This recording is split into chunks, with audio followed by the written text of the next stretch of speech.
and welcome back to the Enterprise Joy podcast, Enterprise Strategies for Leaders in Under 5 Minutes. I'm Vishal, your mover and shaker of turning organizational charts into operating rhythm, because silos don't disappear by wishful thinking. On Monday, we mapped where the weights and handoffs piled up. Yesterday, we aligned scorecards so teams optimize as a collective. And today, we asked the big structural question: is your organization designed to produce the product you actually want? Conway's law has been around since 1968 and it holds true even today. Your systems mirror your communication structures. So if marketing and engineering barely talk, don't be shocked if your customer journey looks disconnected. The flip side, though, is that when you intentionally align teams around value streams, the product itself becomes more coherent and delivery becomes much faster. So let's explore this. A value stream pod is a stable cross-functional team that owns one flow, end to end. So think of onboarding a client or resolving a claim or launching a product, each of these as a value stream. Research on operating models shows that companies shifting from temporary projects to these persistent pods move work faster because the team optimizes the journey as a system. But boundaries alone are not sufficient. Each pod needs what's called a team API, a simple contract for how the team engages with the rest of the organization.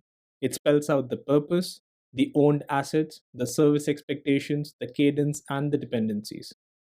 Matthew Skelton and Manuel Pais popularized this in team topologies, and it works because it removes the daily who owns this debate that wastes a lot of hours.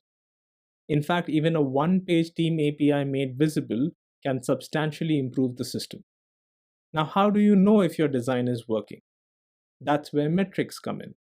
The DORA research program proved that just 4 measures, deployment frequency, lead time for change fail rate, and time to restore, are directly linked with both software delivery and overall organizational performance.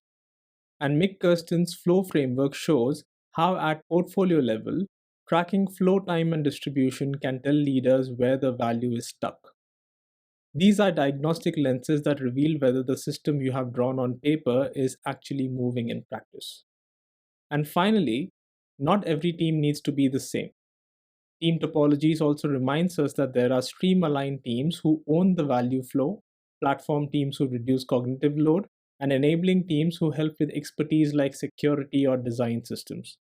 The point is not putting labels on the teams. It's about designing purposeful interactions so support is clear and the handoffs are minimized. So here's your activity for today. Pick one value stream from your Monday map. Sketch a pod that can deliver it end to end. That means list the skills that must sit inside it. Draft a one-page team API, the purpose, the interfaces, the service expectations, the cadence, and the dependencies. And then choose 2 metrics to measure progress holistically, ideally 1 DORA metric and 1 customer outcome. Don't think about redrawing entire organization overnight. It's about one slice at a time. That's one pod, one API, and one set of measures. And that shows what system by design really feels like.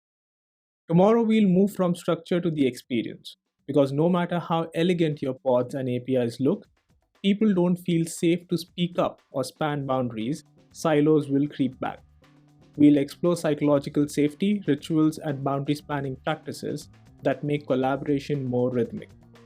If you try drafting a team API today and it instantly clears up a recurring dependency, then write to me at podcast@enterprisejoy.com. I would love to hear about it. And that's all that we have for today. I'm Vishal, and this is the Enterprise Joy podcast, Enterprise Strategies for Leaders in Under 5 Minutes. Go ahead and sketch your pod today. I'll see you tomorrow.